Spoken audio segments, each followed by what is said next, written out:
Hello everyone. If you're preparing for the SAT, you probably know that even small mistakes can cost you valuable points. But don't worry, today we are breaking down some of the most common SAT mistakes and more importantly, how to avoid them. First up, misreading the question.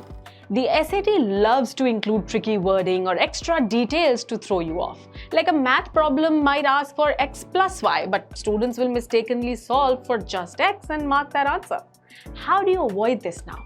Well, underline what the question is actually asking. Make a note of that in your scratch pad. If you're rushing, take a second to reread at the end before you select the answer.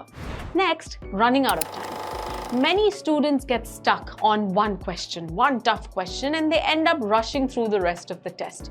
Remember, every question is worth the same amount of points, so don't let one problem sink your score. How do you avoid this? If you're stuck for over a minute, mark that question, make a note, okay, this is something I should come back to, move on for then and come back later. Use the process of elimination if you have to guess at the end. If you want to narrow down choices, at least make your chances of getting it correct higher. Next, too much calculator. That's a mistake.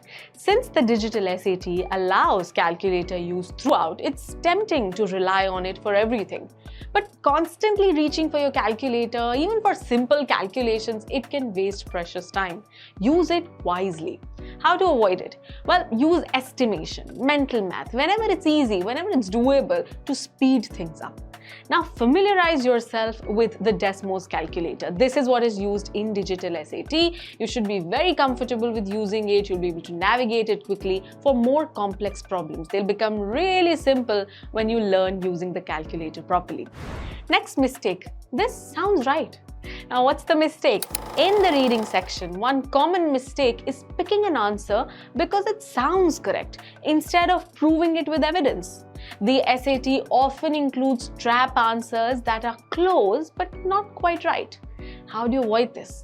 Always find direct evidence in the passage before you choose an answer. Don't let feelings decide. If an answer feels right but you cannot justify it with the text, it is probably a trap. Last but not the least, it's a mistake not to guess when you don't know the answer.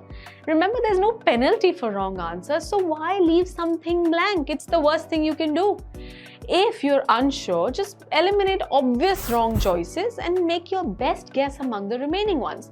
Never leave anything blank. You may just get lucky. And there you have it, some of the most common SAT mistakes and how to avoid them. The key to a high SAT score isn't just knowing the content, it's about strategy.